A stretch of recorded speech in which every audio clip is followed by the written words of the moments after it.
Welcome to Superfast Study with Vishal Raj.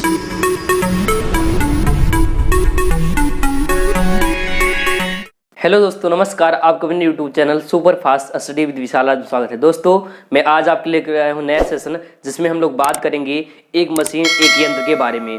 लेकिन इस session को और बढ़िया और मज़ेदार बनाने के लिए हम लोग स्टार्ट करेंगे मोटिवेशन के साथ। ठीक है, तो ये मोटिवेशन क्या है जो आपकी ज़िंदगी को बदलेगा, चेंज करेगा। क्योंकि जब आप एकांत में होते हैं तो चीज़ों को अलग नज़रिए से सोचते हैं और देखते हैं। ठीक है, तो ध्यान सुनिएगा और अपने ज़िंदगी में इसको उतार लीजिएगा। ठीक है, ये एकांत ही आपको मनुष्य बना सकता है। एकांत ही आपको मनुष्य बना सकता है, वरना ये भीड़ आपको भेड़ बना देगी। ठीक है दोस्तों, जो एकांत है ये आपको मनुष्य बना सकता है, वरना ये जो भीड़ है आपको भेड़ बना देगी।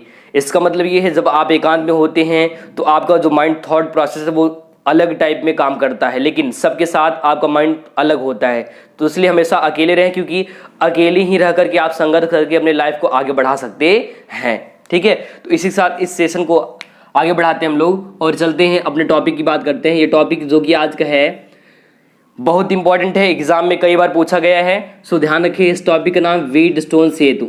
क्या नाम है? व्हीटस्टोन सेतु, जिसे व्हीटस्टोन ब्रिज भी कहा जाता है। इसे व्हीटस्टोन ब्रिज भी कहा जाता है इंग्लिश में, ध्यान रखें। ठीक है, चलो तो इसको हम लोग समझते हैं और बढ़िया से जान लेते हैं। इसमें क्या क्या जानना है पहले तो उसको समझते हैं। तो आपको सबसे पहले इसमें जानना होगा इसके बारे में और फिर इसका रचना के बाद आपको जानना है इसका सिद्धांत कैसे काम करता है, किस सिद्धांत पर, ये चीज। फिर इसके बाद इसका जानना होगा आपको उपयोग, कि इसका उपयोग कैसे होता है। अगर इतनी चीज़ें आप एग्ज़ाम में लिख देते हैं जो मैं यहाँ बता रहा हूँ आपको, तो ध्यान रहे आपको एग्ज़ाम में 5 नंबर लाने से कोई नहीं रोक सकता है। जो एग्ज़ाम में 5 नंबर का आता है, इसको लाने से जो है कोई रोक नहीं सकता है। ध्यान रखिए चीज़ें। इन चीज़ों को समझने के लिए सबसे पहले आप जो है इसके बारे में बढ़िया से जान ले। व्हीटस्टोन सेतु है क्या और व्हीटस्टोन क्यों रखा गया है। ठीक है, तो हम बात करते हैं व्हीटस्टोन एक्चुअली ये ना एक साइंटिस्ट हैं। क्या दोस्तों, ये ना एक साइंटिस्ट हैं, एक वैज्ञानिक हैं। ठीक है, तो ये जो साइंटिस्ट हैं कहाँ के हैं ये चीज जान लीजिए। दूसरा नंबर कब इन्होंने बताया था, ये सन भी आप जान सकते हैं, लेकिन एग्जाम में आपको सन लिखने की आवश्यकता नहीं है। तो हम बात करते हैं पहले व्हीटस्टोन की। तो ये व्हीटस्टोन एक साइंटिस्ट हैं जो कि कहाँ के हैं, इंग्लैंड के हैं। कहाँ के हैं ये? इंग्लैंड के हैं। इंग्लैंड के साइंटिस्ट हैं, वैज्ञानिक हैं। ठीक है, ध्यान रखिए, कहाँ के वैज्ञानिक हैं? इंग्लैंड के। अब क्या जानना है इसमें, इन्होंने सन 1842 में एडी में, ईस्वी में इन्होंने बताया था, इस मशीन को बनाया था। मतलब एक यंत्र बनाया, एक मशीन बनाया, जिस मशीन का नाम रखा गया व्हीटस्टोन सेतु। इनका पूरा नाम है, कहाँ के हैं ये? इंग्लैंड के हैं। और ये सन 1942 में प्रोफेसर सीएफ व्हीटस्टोन ने एक यंत्र बनाया, एक मशीन बनाया।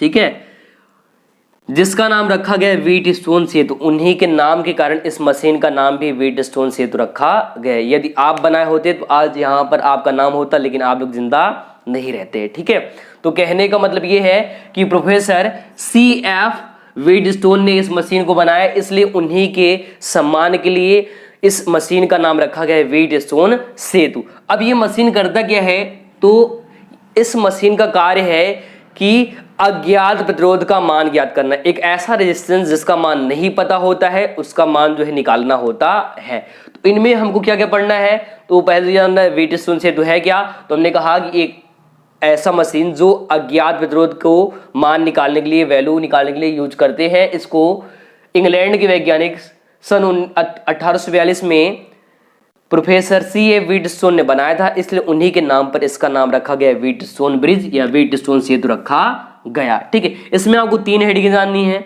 एक तो रचना, सिद्धांत और उपयोग। अगर ये 3 जान जाते एग्जाम में आपको 5 नंबर देगा। और कब कब आया था ये भी आप जो है सुन लीजिए और जान लीजिए। ठीक है, तो मैं आपको बता दे रहा हूँ किस किस सन में पूछा गया है, तो आप ध्यान रखें।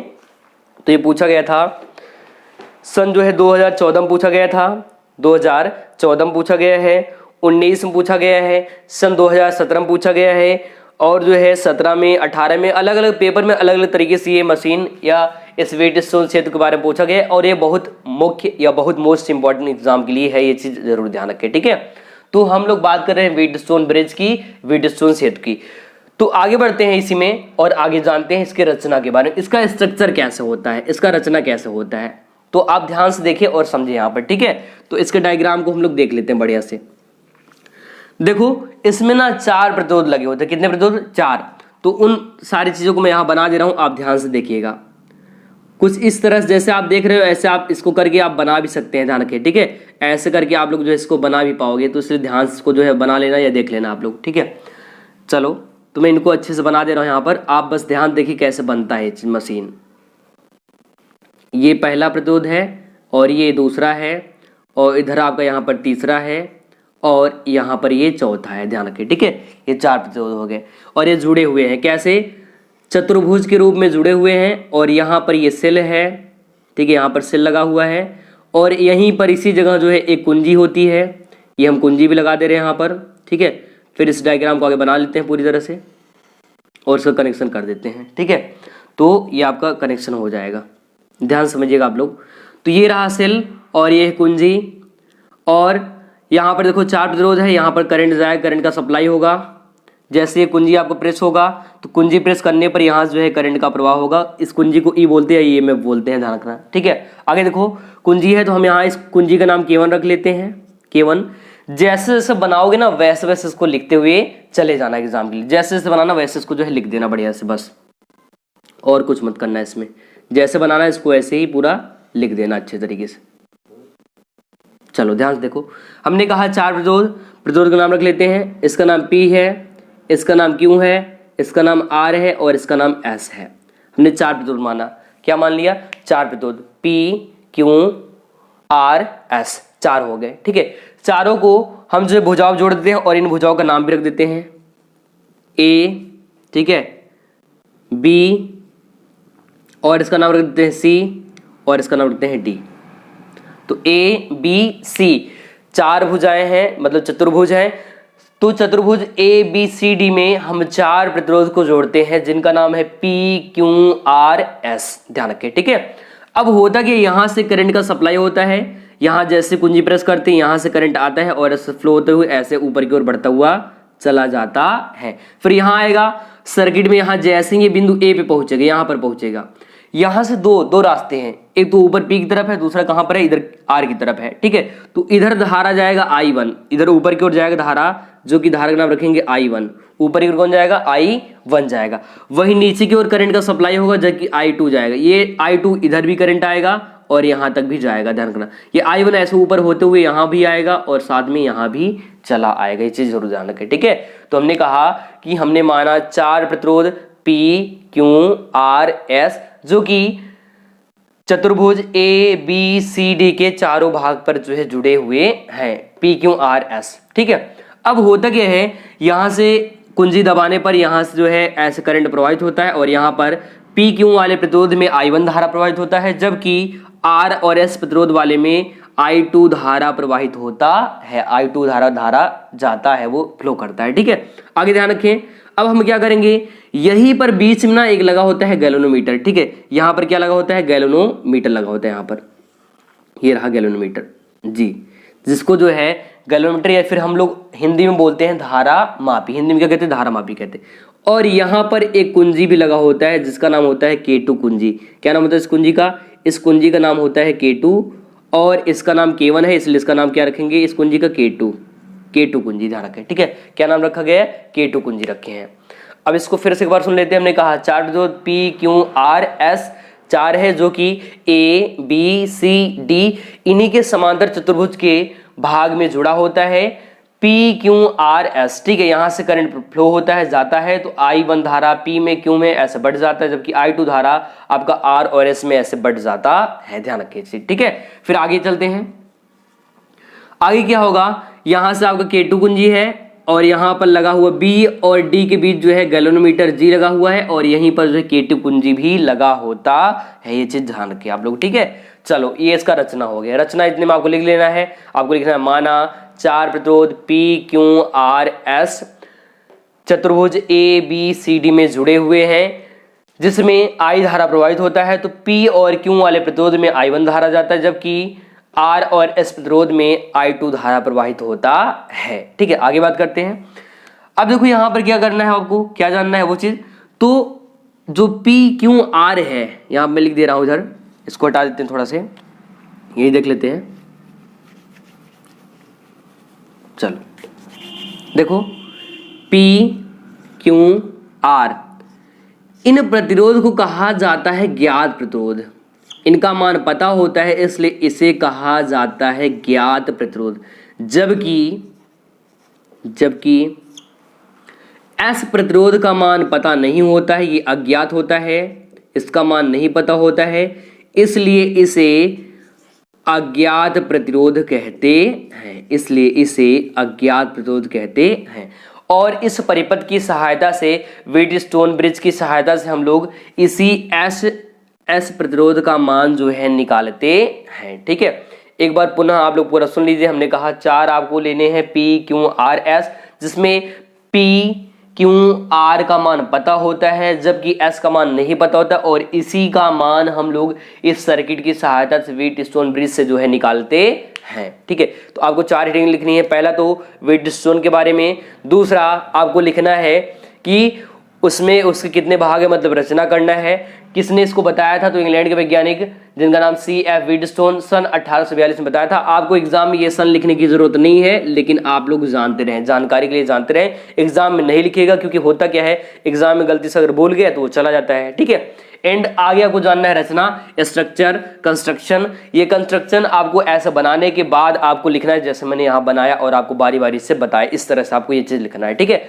आगे हम इसके बाद हम लोग जानेंगे इसका सिद्धांत। क्या जानेंगे? सिद्धांत जानेंगे, सिद्धांत। और सिद्धांत के बाद आपको जानना होगा इसका उपयोग क्या होता है।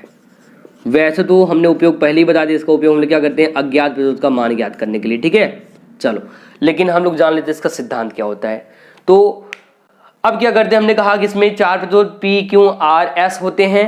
4 में 3 का मान, किसका, P का, Q का, R का मान पता होता है, इसलिए इनको ज्ञात प्रतिरोध कहते हैं। जबकि S का मान नहीं पता तो इसको अज्ञात प्रतिरोध कहते हैं। और इस सर्किट की सहायता से, इस परिपथ से हम लोग S का ही वैल्यू निकालते हैं। बात करते हैं प्रिंसिपल की, सिद्धांत की। तो ये इसका प्रिंसिपल क्या है, इसका सिद्धांत क्या है, ये चीज ध्यान रखें आप लोग और ध्यान समझे। ठीक है, तो ये काम करता है, एक्चुअली ये काम करता है संतुलन की अवस्था पर, संतुलन की अवस्था पर काम करता है। ठीक है, संतुलन की अवस्था क्या, ये चीज आप ध्यान रखें। और इसमें डेरिवेशन करने पर एक फार्मूला आता है, जिस फार्मूले को मैं यहाँ लिख दे रहा हूँ साइड में, यहाँ पर फार्मूला क्या होता है ध्यान से देखिएगा। फार्मूला होता है P/Q बराबर R/S, P/Q बराबर R/S। इसका मतलब क्या, ये संतुलन की स्थिति को बताता है। मतलब PQ का जो अनुपात है RS के अनुपात के बराबर होना चाहिए, तभी जो है इसका सिद्धांत, इसका प्रिंसिपल काम करता है। ये चीज जरूर ध्यान रखें। ठीक है, अब देखो इसमें क्या समझना है आपको, इसमें एक चीज और समझना है, ये PQRS कैसे आता है। तो ये आपका आता है किरचॉफ के नियम पर। कैसे आता है ये किरचॉफ के नियम से आता है, आप लोग जरूर ध्यान रखें। ठीक है, वो आपका डेरिवेशन में या निगमन में हो जाएगा। अब देखो जरा इसमें समझो सिद्धांत। संतुलन की अवस्था का मतलब क्या है, एग्जाम में कई बार पूछ लेता है, कहता है व्हीटस्टोन सेतु का सचित्र वर्णन कीजिए और संतुलन अवस्था के बारे में भी बताइए और लिखिए और समझाइए। तो आपको समझना क्या है संतुलन की अवस्था। देखो जब यहाँ से करंट फ्लो होता है, यहाँ जाता है, ये जो गैल्वेनोमीटर है धारा की माप करता है ये, और जो K2 कुंजी है, ये B और D के बीच लगाया जाता है वैल्यू, इसलिए लगाते हैं ताकि जो इनमें, इन सर्किट में कहीं विक्षेप, कहीं पर कोई चेंज ना आए। क्या है, कोई चेंज ना आए, इसलिए इसको जो है लगा देते हैं। जिससे होता कि संतुलन की अवस्था में P/Q और R/S फार्मूले बनते हैं, मतलब ये आपको प्राप्त होता है। इसका मतलब क्या है, इन दोनों का अनुपात, इन दोनों के अनुपात के आपस में बराबर होगा। बराबर होने पर क्या होगा, ये कभी भी विक्षेप या इसमें संतुलन जो है इसका गड़बड़ाएगा नहीं। जैसे मान लो हम लोग तराजू जैसे बैलेंस बनाते हैं, ऐसे इस तरह से ये दोनों बैलेंस बनाए होते हैं। ये चीज ध्यान रखें आप लोग। ठीक है, चलो बात करते हैं इसको उपयोग की। इसका उपयोग कैसे करते हैं, तो इसका उपयोग होता है किसी भी इलेक्ट्रॉनिक परिपथ में, किसी भी इलेक्ट्रॉनिक परिपथ में, मशीन में अज्ञात प्रतिरोध का मान ज्ञात करने के लिए इस मशीन का यूज किया जाता है। अज्ञात प्रतिरोध का मान ज्ञात करने के लिए इस मशीन का उपयोग जो है करते हैं। तो ये सारी चीजें आप लोग बना लो और अच्छे से जो जैसे मैंने यहाँ पर नोट किया उसको जो है लिख लो और डन कर लो इतना, ठीक है, जल्दी से।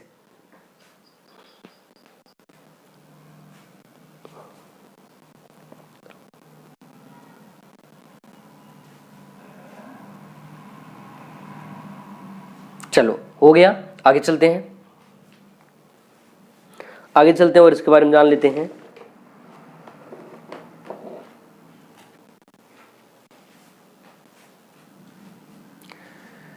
तो इतना कंप्लीट हो गया। तो हमने कहा ना एग्जाम में कई बार छपा है तो इसको ध्यान रखें अच्छे से, ठीक है। चलो इसको हटाते हैं इतने को। तो जैसे इलेक्ट्रॉनिक मशीन है, जो भी पार्ट होते हैं इलेक्ट्रॉनिक, उनमें क्या होता है, उनमें ये अज्ञात जो भी सर्किट अज्ञात होते हैं, मतलब रेजिस्टेंस का मान नहीं पता होता है, इस सर्किट की सहायता से उन्हीं का मान जो है निकालना होता है, ठीक है। उन्हीं का मान इसकी सहायता से निकालना होता है।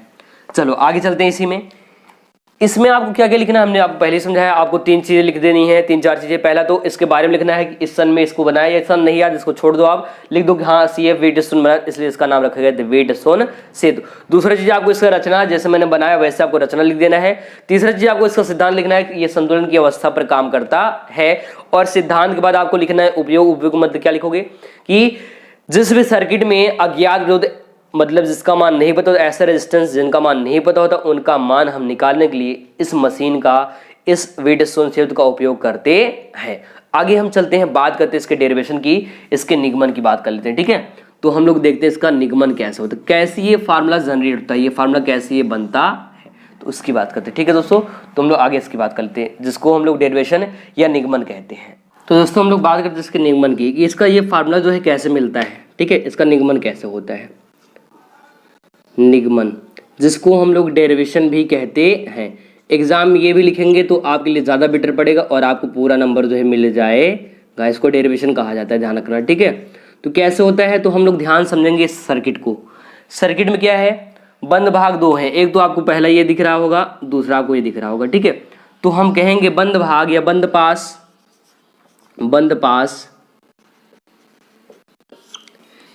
A में, किस में बात कर रहे हैं, A में, ठीक है। देखो I1 करंट जा रहा है P के साथ और I2 जा रहा है R के साथ, और यहाँ पर गैल्वेनोमीटर विक्षेप नहीं आना चाहिए, मतलब G का मान 0 कर देंगे, ठीक है। तो होगा क्या, यहाँ से G में I1 जा रहा है, I1 इंटू किस साथ, P के साथ, तो P के साथ I1 इंटू P, ठीक है, माइनस I2 करंट जा रहा है R साथ, तो यहाँ पर हो जाएगा I2 इंटू R, ठीक है, बराबर 0 हमने क्यों लिया है, 0 एक्चुअली इसलिए लिया गया क्योंकि यहाँ पर हमने गैल्वेनोमीटर G का जो मान है वो क्या कर दिए, 0 कर दिए, G का मान 0 कर दिए हैं, ठीक है। कोई विक्षेप नहीं होना चाहिए, परिवर्तन नहीं करना है हमको, G का मान एकदम अस्थायी कर दिए हैं, ठीक है। आगे बढ़ाते हैं इसको, इस वाले वैल्यू को उधर भेजेंगे तो क्या मिल जाएगा, यहाँ से मिल जाएगा I1 इंटू P बराबर I2 और R। देखो ये आपका इधर माइनस था, उधर गया क्या हो गया प्लस, तो यहाँ पर प्लस आ गया। ये आपका इक्वेशन फर्स्ट आ गया, समीकरण जो है पहला समीकरण हमको मिल गया, ठीक है। इसी प्रकार हम करेंगे, इसी प्रकार बंद भाग या बंद पास, तो हम बंद भाग बात करते हैं किसकी, ABDA का हो गया, कहानी खत्म। यहाँ पर क्या लगा है, किरचॉफ का दूसरा नियम, किरचॉफ का दूसरा नियम लगा करके जो है इसका वैल्यू आ गया है, ठीक है। किरचॉफ का दूसरा नियम लगाकर चलते हैं, इसमें बात करते हैं BCDB में। तो बंद भाग BCDB में किरचॉफ का दूसरा नियम लगाने पर, जैसे यहाँ पर जाएगा, देखो I1 धारा यहाँ भी जाता है P के साथ, ऐसे यहाँ पर RQ के साथ जाता है, जबकि I2 धारा R के साथ और साथ में यहाँ पर S के साथ भी जाता है। इसी प्रकार क्या हो जाएगा, तो यहाँ पर I1 Q के साथ जाएगा तो मिल जाएगा I1 into Q, I1 into Q minus यहाँ पर फिर I1 आप Q के साथ, I2 कहाँ जाएगा, I2 आपका ऐसे होते S के साथ जाएगा, तो यहाँ पर हो जाएगा माइनस I2 इंटू S बराबर 0, ठीक है। इसको उधर भेज देंगे, इधर देखो इधर क्या है माइनस है, उधर जाएगा प्लस हो जाएगा, तो ये मिल जाएगा यहाँ से I1Q बराबर I2S।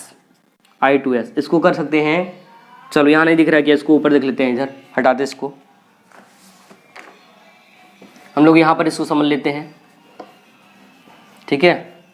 चलो यहाँ पर क्या करेंगे, यहाँ पर क्या होगा I2, ठीक है, सॉरी I1Q बराबर ये माइनस वाला वैल्यू इधर जाएगा प्लस हो जाएगा, तो मिल जाएगा I2S। इसको हम लोग कर सकते हैं इक्वेशन सेकंड। अब देखो आपको दो चीज समझना है, ठीक है। हमने क्या किया, समीकरण 1 बनाया है और समीकरण 2, हमको वैल्यू चाहिए, ये मान निकालना है, ठीक है। ये मान निकालना है, कैसे करेंगे, तो हम लोग यहां से हल कर लेंगे आगे। समीकरण 1 को 2 से भाग, क्योंकि देखो P/Q चाहिए, तो P/Q और R/S तभी मिलेगा जब हम लोग क्या करेंगे, समीकरण 1 को समीकरण 2 से भाग देने पर, समीकरण 1 को समीकरण 2 से भाग देने पर, तो क्या आ जाएगा यहाँ पर मिलेगा I1 इंटू P बराबर I2 इंटू R अपान में I1 क्यों, इक्वल साइन यहाँ लगा हुआ है, तो यहाँ अपान में I2S। देखो I2 से I2 कैंसिल, I1 से I1 कैंसिल, यहाँ पर फार्मूला मिल जाएगा सीधा, यहाँ से मिलेगा यही फार्मूला, P/Q बराबर R/S, P/Q और R/S। तो ये आपका डेरिवेशन जो है हो जाता है, मतलब इसका जो वैल्यू आता है बंद पास या बंद भाग के नियम से, जो किरचॉफ का दूसरा नियम है उससे इसका वैल्यू जो है निकलता है, डेरिवेशन होता है, ठीक है। तो आप इसको और इसको अच्छे तरीके से नोट कर लें और इसे जानते रहें कैसे ये हो रहा है, ठीक है।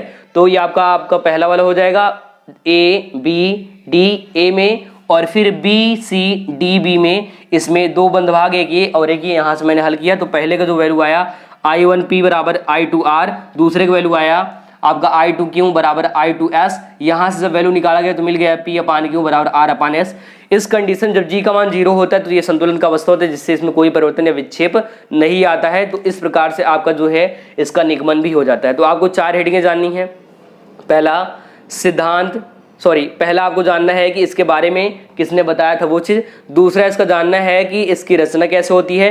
एंड तीसरा जानना है आपको ये कि इसका जो है सिद्धांत प्रिंसिपल क्या है। चौथा जानना है इसका जो है उपयोग कहाँ होता है। और पांचवा आपको निगमन। इतना करने के बाद आपको जो है पूरा 5 का 5 नंबर वो आपको मिल जाएगा, कभी भी आपका नंबर कटेगा नहीं, ठीक है। चलो इसको लिख लो, फिर मैं इसके आगे अगले भाग के बारे में बात कर लेता हूँ थोड़ा से। इसी से और चीज़ें बनती हैं, ठीक है। इसको नोट कर लीजिए अच्छे तरीके से। और यहाँ पर I1Q है, ध्यान रखिए चीज़, अगर मिस हो रहा हो तो अपने हिसाब से लिख लें। यहाँ पर I1Q इंटू I2S, ये मैंने इक्वेशन रखा है, यहाँ पर कैंसिल किया है, ठीक है।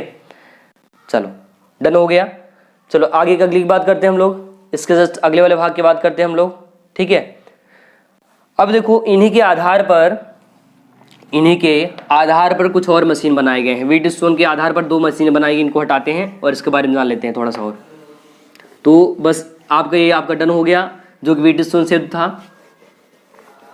अब देखो जो व्हीटस्टोन सेतु है ना, इसके आधार पर 2 मशीन बनाया गया। कितने मशीन? 2 मशीन, ठीक है। 2 मशीन कौन कौन से? तो एक आपको पहला होता है मीटर सेतु, एक होता है मीटर सेतु, मीटर ब्रिज। दूसरा होता है पोस्ट ऑफिस बाक्स, ठीक है। एक तो मीटर सेतु होता है, दूसरा होता है पोस्ट ऑफिस बाक्स। देखो एग्जाम में ये भी 5 नंबर उठाने के चांसेस होता है, ये चीज ध्यान रखें।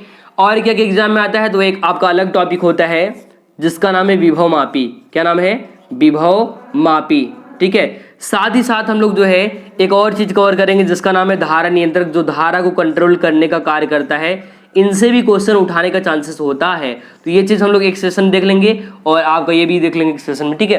तो अब देखो आपका होता क्या है इसमें क्या जानना है आपको।